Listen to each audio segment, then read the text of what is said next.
എടേ, ഈ കാണുന്നത് മോഡേൺ ആർട്ടോ, അണ്ടകടാഹമോ പ്രതീക്ഷയുടെ പച്ചപ്പോ ഒക്കെ ആയിട്ട് ആർക്കെങ്കിലും തോന്നുന്നുണ്ടെങ്കിൽ അത് തികച്ചും യാദൃശ്ചികം മാത്രം. കുട്ടികളുള്ള പലരുടെയും വീട്ടില് കാശില്ലാതെ വരച്ചു കിട്ടിയ ഇത്തരം ചുവർ ചിത്രങ്ങൾ ഉറപ്പായും കാണാൻ സാധിക്കും. ഇതുകൊണ്ട് എനിക്കുണ്ടായ ഒരു ഉപകാരം എന്ന് വെച്ചാൽ ദാ അംഗൻവാടിയിൽ ഓരോ ദിവസവും എന്തൊക്കെയാ പഠിച്ചേന്നുള്ളത് എനിക്ക് അവൻ ഭിത്തിയിൽ വരയ്ക്കുന്നത് നോക്കിയാൽ മതി. ഇപ്പൊ ഈ ചിത്രരചന ഇവിടെ വരെ എത്തിയിട്ടുണ്ട് കേട്ടോ. ഈ കുട്ടിക്കളി നിസ്സാരക്കൊന്നും അല്ല. ലൈഫിൽ ഒരു കോൺഫ്ലിക്റ്റ് ഉണ്ടായാൽ അത് റിസോൾവ് ചെയ്യാനും കമ്മ്യൂണിക്കേഷൻ പ്രോപ്പറായിട്ട് നടത്താനും മറ്റുള്ളവരുമായിട്ട് ഇടപെടുമ്പോൾ പലവിധ അഡ്ജസ്റ്റ്മെൻറ്റുകൾ നടത്താനും പ്രോബ്ലം സോൾവ് ചെയ്യാനും ഒക്കെ ഒരു വ്യക്തി പഠിക്കുന്നത് കുട്ടിക്കാലത്തെ ഇത്തരം കളികളിലൂടെയാണ്. അതുകൊണ്ട് തന്നെ ബ്രെയിൻ ഡെവലപ്പ് ചെയ്യുന്നതിനനുസരിച്ച് കുട്ടികളുടെ കളിയുടെ രീതിയും മാറിക്കൊണ്ടിരിക്കും. നിങ്ങൾ ശ്രദ്ധിച്ചിട്ടുണ്ടോ? ജനിച്ച് 3 മാസമൊക്കെ ആയ കുഞ്ഞുങ്ങൾ കയ്യും കാലും എപ്പോഴും ചലിപ്പിച്ചുകൊണ്ടിരിക്കും. അത് അവരുടെ ബ്രെയിൻ ആക്ടിവിറ്റി നടക്കുന്നതിൻ്റെ ഒരു ലക്ഷണമാണ്. പിന്നീടുള്ള ഒരു 2 വയസ്സ് വരെയുള്ള കാലഘട്ടം എന്ന് വെച്ച് കഴിഞ്ഞാൽ ഇവർ ടോയ്സ് ഉപയോഗിച്ച് അല്ലെങ്കിൽ ചുറ്റുപാട് കാണുന്ന കല്ലോ കമ്പോ ഇലയോ എന്താണോ കൈ കിട്ടുന്നത് അതിനെ ഇവർ എക്സ്പെരിമെൻ്റ് ചെയ്യുകയോ അല്ലെങ്കിൽ അതെന്താണെന്ന് ഐഡൻറ്റിഫൈ ചെയ്യാനുള്ള ശ്രമമോ ഒക്കെയാണ് നടക്കുന്നത്. ഇങ്ങനെ എൻവയോൺമെൻറ്റിനെ എക്സ്പ്ലോർ ചെയ്യുന്നതിലൂടെ കുഞ്ഞിൻ്റെ തിങ്കിങ് കപ്പാസിറ്റി ഡെവലപ്പ് ചെയ്യുകയാണ് ചെയ്യുന്നത്.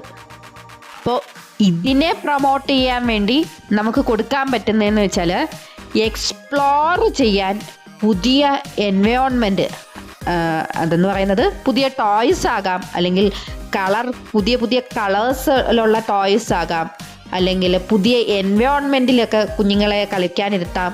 അങ്ങനെ നമുക്ക് ഈ ഒരു ഡെവലപ്മെൻറ്റിനെ സപ്പോർട്ട് ചെയ്ത് കൊടുക്കാം.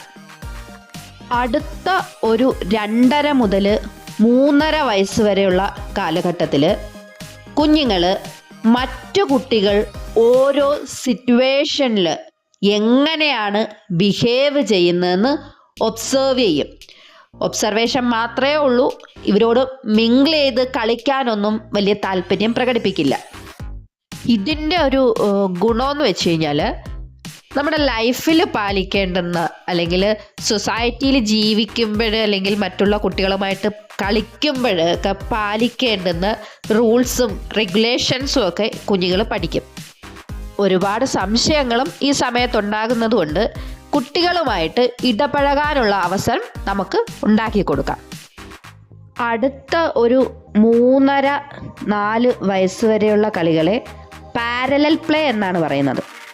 ഇവിടെ കുഞ്ഞുങ്ങൾ സെയിം ടോയെ ഷെയർ ചെയ്ത് കളിക്കും, പക്ഷെ അവർ ഒരുമിച്ച് കളിക്കില്ല. ഇപ്പോൾ ഒരു ബോളേ കാണത്തുള്ളൂ. അപ്പോൾ ഒരു കുഞ്ഞത് ഫുട്ബോളാക്കി കളിക്കാനായിരിക്കും ഇഷ്ടപ്പെടുന്നത്. അപ്പോൾ മറ്റൊരു കുട്ടി ചെയ്യുന്നത് അത് കൈകൊണ്ട് തട്ടിക്കളിക്കുകയായിരിക്കും. അപ്പോൾ ഒരേ ടോയിയെ ഇവർ ഷെയർ ചെയ്യുമെങ്കിലും 2 പേരും കളിക്കുന്നത് വ്യത്യസ്തമായ കളികളായിരിക്കും. ഒരു ടോയ് കാർ കിട്ടിക്കഴിഞ്ഞാൽ ഒരാൾ അതിനെ ഓടിക്കാനായിട്ട് ഇഷ്ടപ്പെടുമ്പം അടുത്ത കുഞ്ഞ് ചിലപ്പോൾ ചെയ്യുന്നത് അതിൻ്റെ ടെക്നിക്കൊക്കെ പരിശോധിക്കും. ഇതെങ്ങനെയാണ് ഓടുന്നത്, ഇങ്ങനെയൊക്കെ ആയിരിക്കും ചെയ്യുന്നത്. പക്ഷേ ഇവർ ആ ഷെയറിങ് ഇവിടെ പഠിക്കും. മറ്റൊരാളുടെ ഇമോഷൻസിനെ മനസ്സിലാക്കാനായിട്ടാണ് ഈ ഒരു കളിയിലൂടെ കുഞ്ഞുങ്ങൾ പഠിക്കുന്നത്. ഈ ഒരു ഡെവലപ്മെൻറ്റ് നടക്കണമെങ്കിൽ ഇവരുടെ അതേ പ്രായത്തിലുള്ള കുഞ്ഞുങ്ങളുമായിട്ട് അടുത്ത് ഇടപഴകാനുള്ളൊരവസരം കുഞ്ഞുങ്ങൾക്ക് കിട്ടണം. ഒരു 3 മുതൽ 4 വയസ്സ് വരെയുള്ള പ്രായത്തിൽ കുഞ്ഞുങ്ങൾ കുറേ കൂടി മറ്റു കുട്ടികളുമായിട്ട് ഇടപഴകി കളിക്കാൻ ഇഷ്ടപ്പെടും. എന്ന് വെച്ച് ഇവർ പൂർണ്ണമായിട്ടും അങ്ങ് മിങ്കിൾ ചെയ്യില്ല. ഇവരുടെ സ്വന്തമായിട്ടുള്ള കളിയിൽ തന്നെയായിരിക്കും ഇവർ ആനന്ദം കണ്ടെത്തുന്നതെങ്കിലും ഷെയർ ചെയ്യാനും മറ്റുള്ളവർക്ക് വേണ്ടിയിട്ട് അവർ പഠിച്ച റൂൾസൊക്കെ ഫോളോ ചെയ്യാനും ഇവർ ശ്രമിക്കും. ഇപ്പോൾ ഒരു പാർക്കിൽ പോയി കളിക്കുകയാണെങ്കിൽ തന്നെയും മറ്റുള്ളവരുടെ സൗകര്യം കൂടി നോക്കാൻ ഇവർ സ്റ്റാർട്ട് ചെയ്യും. ഒരു ടീം വർക്ക് സ്കില്ല് കുഞ്ഞുങ്ങളിൽ ഡെവലപ്പ് ചെയ്യാൻ തുടങ്ങും ഈ ഒരു സ്റ്റേജിൽ. ഒരു 4 വയസ്സൊക്കെ ആയതിനു ശേഷം മാത്രമേ പൂർണ്ണമായും മറ്റു കുട്ടികളുമായി സഹകരിച്ച് കളിക്കാനായിട്ട് കുഞ്ഞുങ്ങൾ തുടങ്ങുള്ളൂ.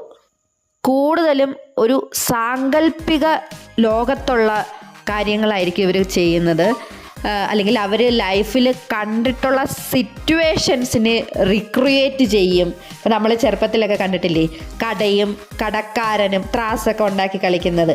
അപ്പോൾ ഇതൊക്കെ നമ്മൾ ആ ഒരു ഇമാജിനേഷനിൽ ചെയ്യാണ്. നമ്മുടെ ഒരു ബ്രെയിൻ ഡെവലപ്പ് ചെയ്യുന്നതിൻ്റെ ഒരു സിമ്പലായിട്ടാണ് ഇതൊക്കെ അന്ന് നമ്മൾ ചെയ്തിരുന്നത്.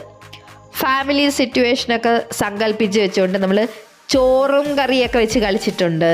അതുപോലെ തന്നെ ടീച്ചറും കുട്ടിയുമായി കളിച്ചിട്ടുണ്ട്.